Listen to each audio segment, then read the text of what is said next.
తెలివి, అవధాని ఇంకా ఎన్ని చెప్పినా తక్కువే ఉంటాయి వారికి. ఈనాటి కార్యక్రమానికి వారిని గౌరవ అతిథిగా విచ్చేయవలసిందిగా గౌరవనీయులు డాక్టర్ గణపతి అశోక్ శర్మ సార్ని సాధారణంగా మీ అందరి చెప్పడం మధ్య వేదికకు రావాల్సిందిగా వారు ధర్మా డాక్టర్ వినయ్ గారు వారు ఆపరేషన్ థియేటర్లో సహాయకులుగా ఉన్నారు. ఢిల్లీలో వారు మధ్యలో మనతో కలుస్తారు. ఈనాటి కార్యక్రమానికి సభాధ్యక్షత వహించవలసిందిగా గౌరవనీయులు ముందుగా జ్యోతి ప్రజ్వలన చేసి కార్యక్రమాన్ని ప్రారంభించాల్సిందిగా అతిథులను ఆహ్వానిస్తారు. ఎందుకంటే మా గ్యాస్ ఈ పోడియం కూడా ఎక్కువ ఉపయోగించకండి. పెద్ద పోడియం ఉంది, పోడియం పెద్ద. ఈనాటి అయోధ్య వైభవం నిజామాబాద్ జిల్లా కవుల చేత రచింపబడినటువంటి అయోధ్య వైభవం పుస్తకావిష్కరణ మహోత్సవాన్ని చేసినటువంటి కవులకి, పెద్దలకు, అతిథులకు ప్రతి ఒక్కరికి కూడా వేదిక పక్షాన సంస్కార భారతీ హిందూ శాఖ పక్షాన స్వాగతాంజలిని తెలియజేస్తూ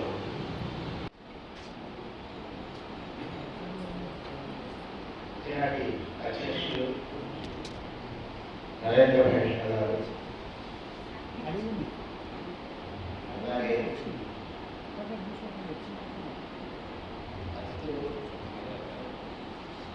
డాక్టర్ వినయ్ గారు, చేసిన విజయ్ గారు, అలాగే మిత్రుడు వారి దస్తగిరి గారు, వేదికకు అభిముఖంగా ఉన్న ఎందరో పెద్దలు అందరికీ వందనాలు. ఈరోజు ఒక శుభదినం. ఎప్పుడు అనుకున్నా కార్యం చేయడానికి ప్రత్యక్షంగా అవకాశం లేనప్పుడు ఎవరైతే దైవ కార్యం చేస్తున్నారో వారికి సహకరించడం కూడా దైవ కార్యంతో సమానమే. మనందరికీ ధర్మ కార్యం చేయడానికి అవకాశం లేనప్పుడు ఎవరైతే నిజంగా ధర్మ కార్యం చేస్తున్నారో వాళ్ళకు సహకరించడం కూడా మన యొక్క ధర్మమే. అది కూడా మన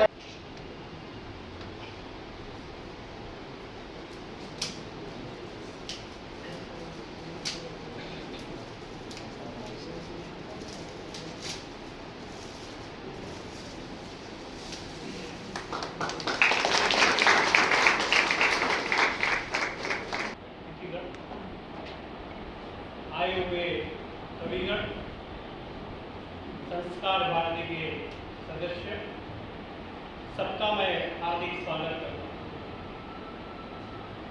हर वर्ष छवियों के संगठन के हिसाब से संस्कार भारती उगादी प्रोग्राम और कवि सम्मेलन पूरी तरह अच्छी तरह से होता है, इसलिए मैं आप सबका आभार व्यक्त करता हूँ। प्रति साल कुछ ही प्रोग्राम करने के लिए एक बार हमने कवियों का मान और सम्मान बढ़ाने के लिए जो एक बुक स्थापित किए हैं, इसका सहयोग हमारा गंडला प्रसाद और हमारा मंडल को जाता है। मैं सभी का हार्दिक स्वागत करता हूँ।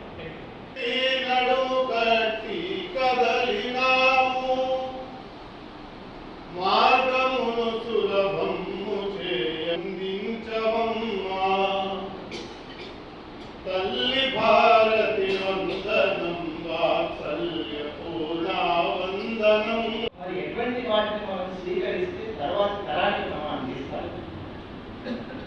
ఉదాహరణకి మనం చూసుకుంటే ఇందాక జాతీయ భావాన్ని గురించి మన ఆనంద్ గారు ఒక కాలం వాడు కాకూడదు. ఒకవేళ అయినా, ఎందుకంటే కవి కూడా సంఘజీవి కాబట్టి షన్న ఇంద్రో బృహస్పతి షన్నో విష్ణుర్రుద్రః నమో బ్రహ్మణే నమస్తే వాయో త్వమేవ ప్రత్యక్షం బ్రహ్మాసి త్వమేవ ప్రత్యక్షం బ్రహ్మ వదిష్యామి ఋతం వదిష్యామి సత్యం వదిష్యామి తన్మానవదో తద్వక్తానవదో అవతు మాం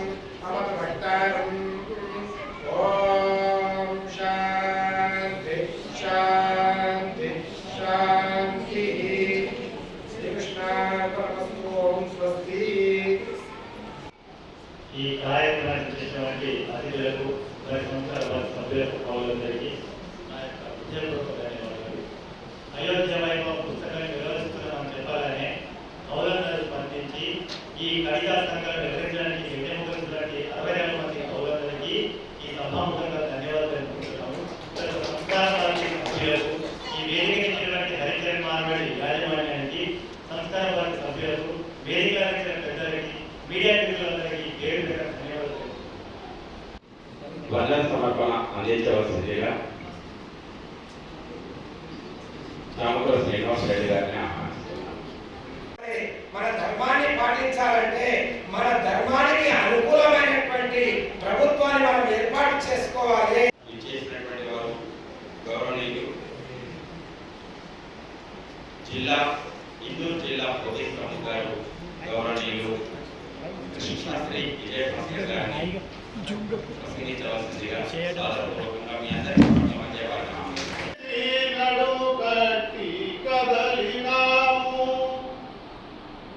మార్గమును సులభము చేయగలవుని అంతరంగము ధ్యేయ నిష్ఠతో జ్వాలయై వెలుగొంద సాగెను విజయకాంక్షతో వీర హిందువు ధర్మరక్షణ ప్రతినబూనెను విజయకాంక్షతో వీర హిందువు ధర్మరక్షణ ప్రతినబూనెను దేశ వైభవ పథమునందున దీవెనలు అందించవమ్మా తల్లి భారతి వందనం వాత్సల్య పూర్ణా వందనం సుఖముగా వర్ధిల్లినాము తనువునే అర్పింతుమమ్మా తల్లి భారతి వందనం వాత్సల్య పూర్ణా వందనం గదిలో వెలుగొందుతాము నీదు కార్యము పూర్తి చేయగ దీవెనలు అందించవమ్మా తల్లి భారతి వందనం వాత్సల్య పూర్ణా వందనం జగమంత ఎదురై పోరు సల్పిన తలను వంచని బలము నిమ్ము శిరము వంచని శీలమిమ్ము ముల్లబాటని తెలిసి తెలిసి నడుము కట్టి కదలినాము పూర్ణా వందనం తల్లి భారతి వందనం వాత్సల్య పూర్ణా వందనం సుఖముగా వర్ధిల్లినాము తనువునే అర్పింతుమమ్మా తల్లి భారతి వందనం వాత్సల్య పూర్ణా వందనం భవ్య హిందూ రాష్ట్రమందున అవయవాలై నిలచినాము శక్తిమంతుడు ఈశ్వరుణ్ణి సతతము ధ్యానించినాము పర్యావరణాన్ని కాపాడడానికి కూడా మట్టి గణపతి వాడదామనే ఒక నినాదం గత 30 సంవత్సరాల కిందనే మన హిందూ నగరంలో కరపత్రాల ద్వారా అలాగే గణేష్ మండలిలో ఫిల్మీ సాంగ్స్ కానివ్వండి ఆర్కెస్ట్రా కానివ్వండి అది జరగవద్దనే కూడా ఒక విషయంలో చాలా పెద్ద ఉద్యమం సంస్కార పార్టీ చేస్తుంది చేయకూడదు. అయితే ఈ రోజుల్లో చూస్తున్నాం మండపాల యొక్క వాతావరణం కూడా చాలా వరకు చేంజెస్ వచ్చినట్టు కూడా మనం చూస్తున్నాం. అయితే ముందు కూడా ఇటువంటి కార్యక్రమాలు చేస్తూ కవిత సాహితీ కానివ్వండి లేఖనాలు కానివ్వండి వేరే ఇతర ఏదైతే కల్చరల్ సంబంధించిన కార్యక్రమాలు జరుగుతున్నాయో పార్టీ ఎల్లప్పుడూ ముందు మీ అందరి సహకారం కూడా ఇలాగే ఇస్తానని ఆశిస్తూ నాకు అవకాశం ఇచ్చినందుకు నేను సంస్కార సంస్థ డిపార్ట్మెంట్లు గౌరవనీయులు రాజ్మాస్టర్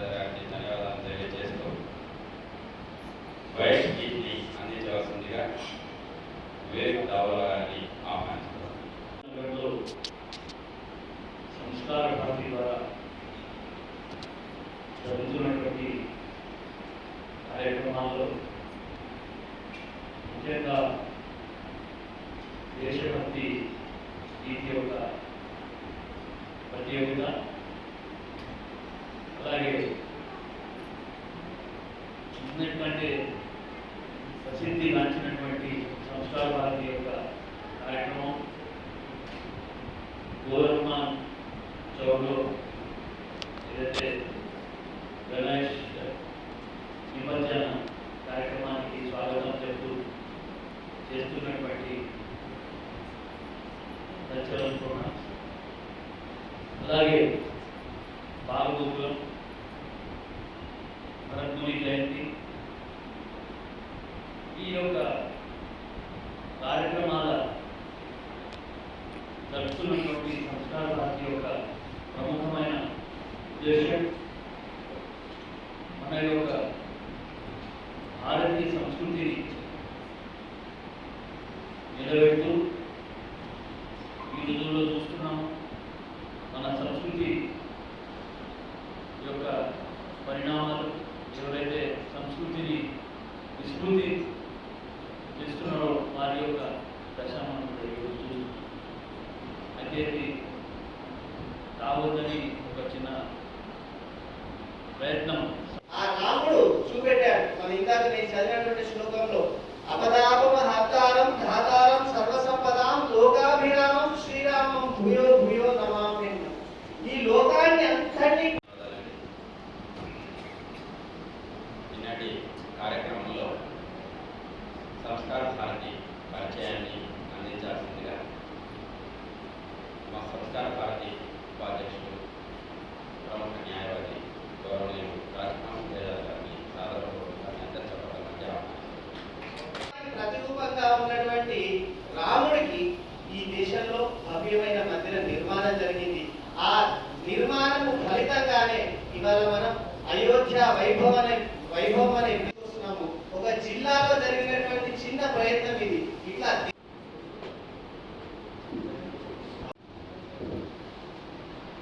సారు కవుల పక్షాన కవిత్వాన్ని, కవిత్వం యొక్క లోపాలను మరియు అయోధ్య వైభవాన్ని గురించి రాయాల్సిన ఆవశ్యకతను ఆ దిశలో ప్రయత్నం చేసిన సంస్కార భారతిని సంస్కరిస్తూ కొంచెం గొప్పగానే చేస్తూ చెప్పారు. వారికి కృతజ్ఞతలను సభాముఖంగా తెలియజేసుకుంటూ ఈనాటి కార్యక్రమానికి ఇచ్చేసినటువంటి జిల్లా కార్యవాహ గౌరవనీయులు డాక్టర్ శ్రీ వారి దస్తగిరి గారిని తమ సందేశాన్ని అందించాల్సిందిగా ఆహ్వానిస్తారు. ఆ కావ్యం రాముని అయోధ్యను గురించి చెప్పాలి. ఇక్కడ రాముడు అనగానే ఈ మాటను చెప్పకపోతే దీనికి పరిపూర్తి కాదేమో అని ఒక మాట చెప్పి ముగిస్తారు. రాము విగ్రహవాన్ ధర్మ. ధర్మం అనేది ఒక రూపంలో ఒకవేళ ముందే ఎలా ఉందని ఊహించుకుంటే అది రాముడే. మరో విషయంలో కూడా మనం ఆలోచిస్తే విష్ణు దశావతారాల్లో రామావతారం ఒక అనుభూతం. అయితే ఆ దశావతారాల్లో పూర్తి మానవీయ లక్షణాలు కలిగినటువంటి ఒక స్వరూపమే రాముడు. మిగతా రూపాల్లో వివిధ రూపాలు వైదికమైనటువంటి అంశాలను మనం చూసుకున్నట్లయితే పంచభూతాల్లో ఉండేటటువంటి జలభూతం నుంచి వచ్చినటువంటి అష్టపూర్వ ఆహార రూపాల నుంచి వచ్చి రాముడు అవతారం వచ్చేవరకు పరిపూర్ణమైనటువంటి మానవ లక్షణాలను బోధించడానికి వచ్చినటువంటి రూపమే. అందుకే రాముని గురించి చెప్తూ రాముడు అడిగిన ప్రశ్నకు బ్రహ్మ చెప్పినటువంటి మాట అంటే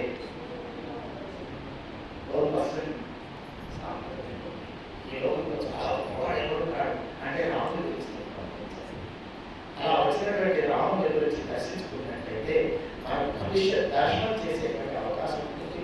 ఆ రాముడితో పాటు అయోధ్య రెండింటికి అగ్రభావ సంబంధం ఉంటుంది. ఒక పేరు చెప్పగానే ఆ ఊళ్ళో ఉండేటువంటి వింతలు ఏమిటి, ఆ వ్యక్తి ఉన్నటువంటి ఊరు, ఆ వ్యక్తి ఉన్నటువంటి ఆ వ్యక్తి ఉన్నటువంటి ప్రాంతం అన్ని గుర్తుకొస్తాయి. ఈనాటి గౌరవాధ్యక్షులు ప్రముఖ కవి అవధాని గారు గౌరవనీయులు డాక్టర్ జనపద అశోక్ సార్ని ఈ సభను ఉద్దేశించి తమ అమూల్యమైన సందేశాన్ని అందించవలసిందిగా ఆహ్వానిస్తున్నాను. సంస్కృత భాషకు అట్లాగే రామాయణానికి ఉన్న మహోన్నతమైన స్థానం అనిర్వచనీయం. ఇది సంస్కార భారతి చేపట్టడం మరీ ఉదాహరణ. సంస్కృతిని గురించి చెప్తూ ఇలాగే మనం జోషి గారి ప్రయోగం ద్వారా విన్నాం. సంస్కృతి లేదా సంస్కారం అనే పదాన్ని ఒకవేళ మనం విశ్లేషించుకుంటే అనే ఒక ధాతువు ఏమి చేయడం అని అంటారు. కరణి అని ఒక ధాతు, ఆ ధాతుని అర్థం చేయడం అని అంటారు. దీనికి సం అనే ఉపసర్గన చేస్తే చక్కగా అని అంటారు. చక్కగా చేయబడినటువంటి దాన్ని సంస్కారం లేదా సంస్కృతి అంటారు. ఇలా ఏర్పడిన ఈ సంస్కృత భాషలో కవులకు ఉన్నటువంటి గొప్పదనం మనం ప్రత్యేకంగా చెప్పుకోవాల్సిన బాధ్యత అని అనుకుంటాం. కాసేపు కవి అనే పదాన్ని మొదట వేదం చెప్పింది.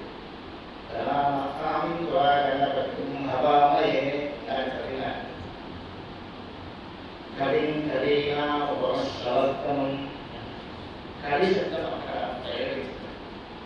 కవి అనే పదానికి అక్కడ పరబ్రహ్మ స్వరూపమనే.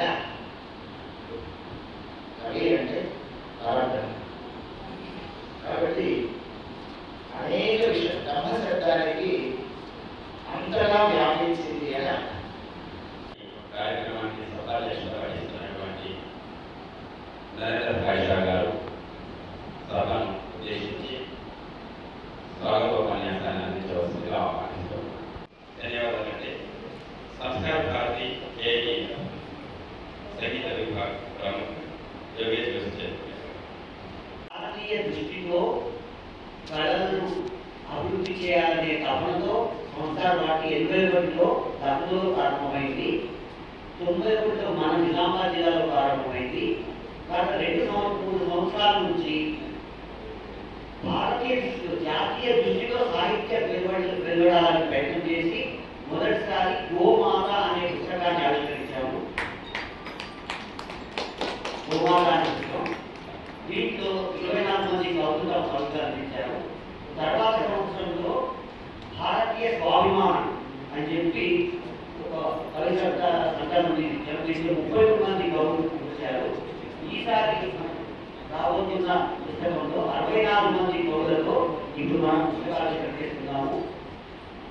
సమాజం జాతీయ దృష్టిలో సాహిత్యాన్ని వివరించారు. కమ్యూనిస్ట్ దృష్టి కాదు, ఇతర దృష్టిలు కాదు, జాతీయ దృష్టితో ఇక్కడున్న వాళ్ళు ఇక్కడి జాతీయ భావంతో ఇక్కడ ఉండే మన పత్రికలని, మన సంస్కృతిని, మన సాహిత్యాన్ని, మన గౌరవీయులైనటువంటి కవితాగానంతో సాహిత్యగానంతో చేస్తూ మనం ప్రపంచం ముందుకోవాలనే దృష్టిలో మన ఈ కార్యక్రమాన్ని సాధయతి సంస్కార భారతేన జీవనం ప్రణవమూలం ప్రగతిశీలం ప్రగణ రాష్ట్ర వివర్ధకం శివం సత్యం సుందరం అభినవం సంస్కరణోద్యమం సాధయతి సంస్కార భారతేన జీవనం మధురమంజలరాఘభరితం హృదయతంత్రీమంత్రికం పాదయతి సంగీతకం వసుదైకభావనపోషకం సాధయతి సంస్కార భారతేన జీవనం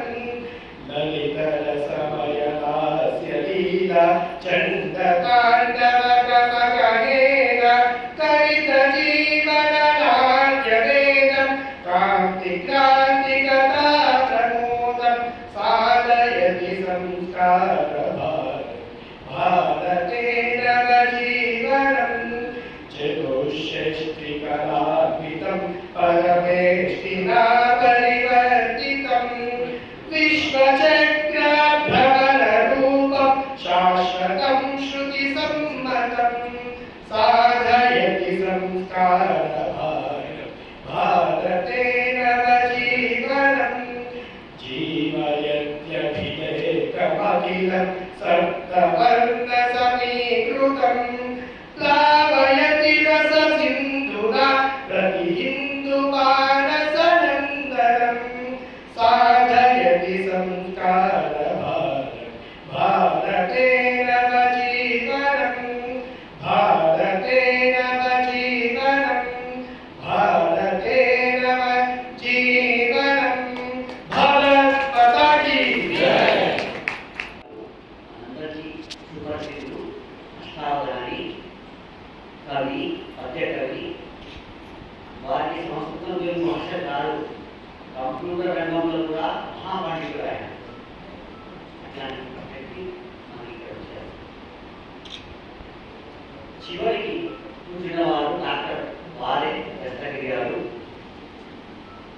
వారు కూడా కవి మన రంగంలో పూర్తి సమయ బాధ్యత వహిస్తున్నారు. గారు నిజామాబాద్ జిల్లా బౌద్ధిక ప్రముఖంగా పనిచేస్తున్నారు. వారు అధ్యాపకులు. నేటి సంస్కార భారతి పుస్తకావిష్కరణలో స్వాగతం సుస్వాగతం. వేదిక పైన ఉన్న వారి అందరికీ పరిచయం చేస్తాను. చివరి నుండి ఎడమ వైపు చివరి నుండి రెండవ వ్యక్తి వేది సమాధ్యక్షుడు శ్రీమాన్ నరేంద్ర వైశా గారు. వీరు ప్రముఖ వ్యాపారవేత్త. ఇందూరు సంస్కార భారతికి అనేక సంవత్సరాలుగా అధ్యక్షుడిగా చక్కటి సేవలు అందిస్తున్నారు.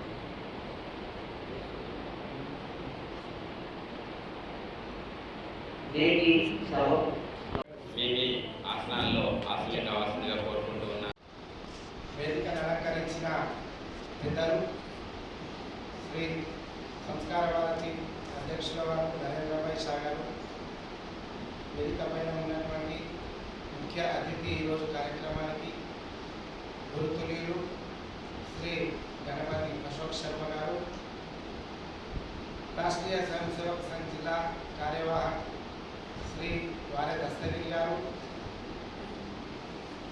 ఈ యొక్క సంస్కార భారతి కార్యకర్తలు, ఇతర హిందూ బంధువులు, స్వయం సేవకులు, సోదర సోదరీమణులు అందరికీ నమస్కారం.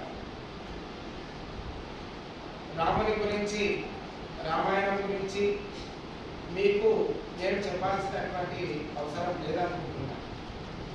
ఎందుకంటే సాక్షాత్తుగా చాలామంది ఇందులో కవులు, కవితలు రాసిన వాళ్ళే ఉన్నారు కాబట్టి దాని గురించి పెద్దలు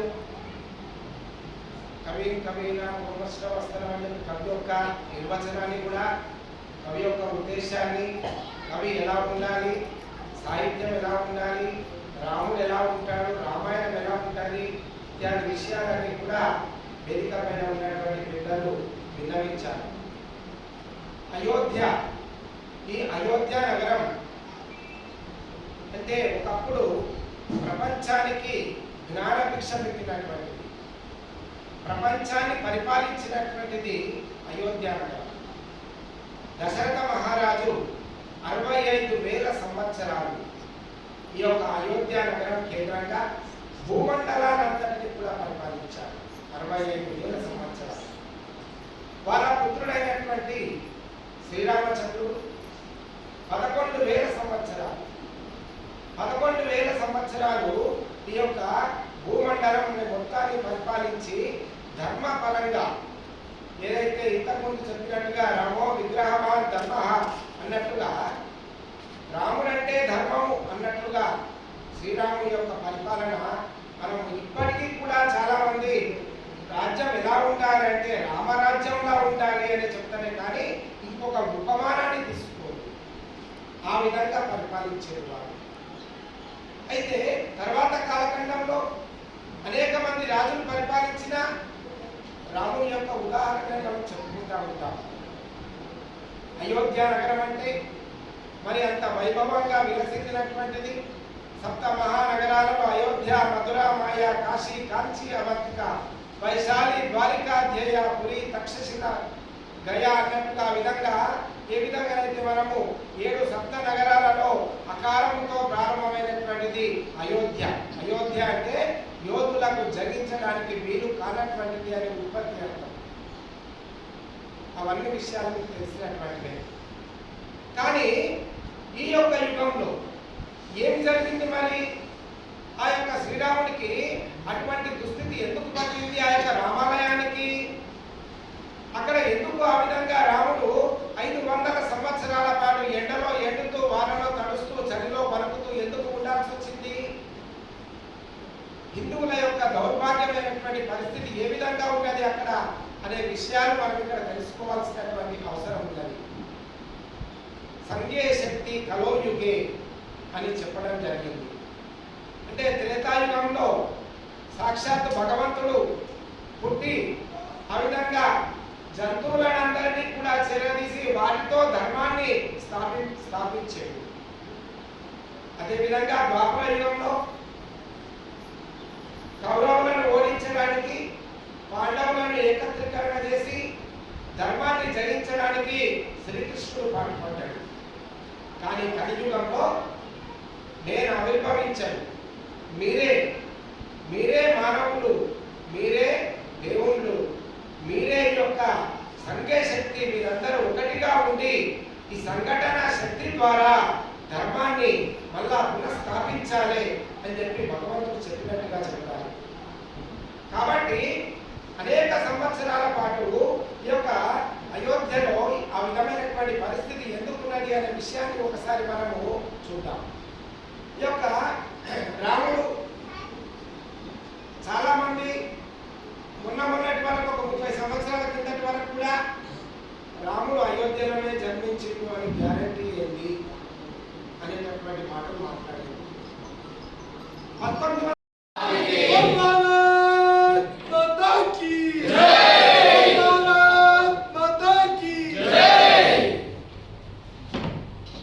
అందరికీ మరొకసారి పేరున ధన్యవాదాలు తెలియజేస్తూ కార్యక్రమం ఇక్కడితో ముగిసిందని ప్రకటిస్తూ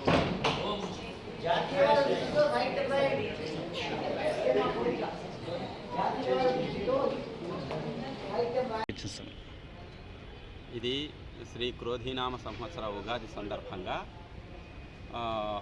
పుస్తకం ప్రతి సంవత్సరం కూడా సంస్కార భారతి ఒక పుస్తకాన్ని ముద్రిస్తోంది. ఉగాది సందర్భంగా ఈ సంవత్సరం కూడా ఒక పుస్తకాన్ని ముద్రించాలి అనుకున్నప్పుడు ఏదైతే అయోధ్యలో రామ మందిర నిర్మాణం పూర్తయిపోయి మరి రాముణ్ణి ప్రతిష్ఠించేటువంటి శుభ సందర్భం మోదీ గారి చేతుల మీదుగా జరుగుతున్నటువంటి ఈ వైభవాన్ని పురస్కరించుకొని ఈ అయోధ్య వైభవం పేరు మీదుగా కవులందరి చేత రచనలను చేయించి ఆ రాముని స్తుతింపచేస్తే బాగుంటుందన్న సంకల్పంతో కార్యవర్గం అంతా కూడా ఆమోదం చేసి అయోధ్య వైభవం టైటిల్ మీదుగా ఈ కవితా సంకలనాన్ని నిజామాబాద్ జిల్లాలో ఉండేటువంటి 64 మంది కవులు తమ తమ కవితలను ఆ అయోధ్య వైభవాన్ని కీర్తిస్తూ, రాముణ్ణి కీర్తిస్తూ పంపిన కవితలతో పుస్తకాన్ని చేశారు. Thank you.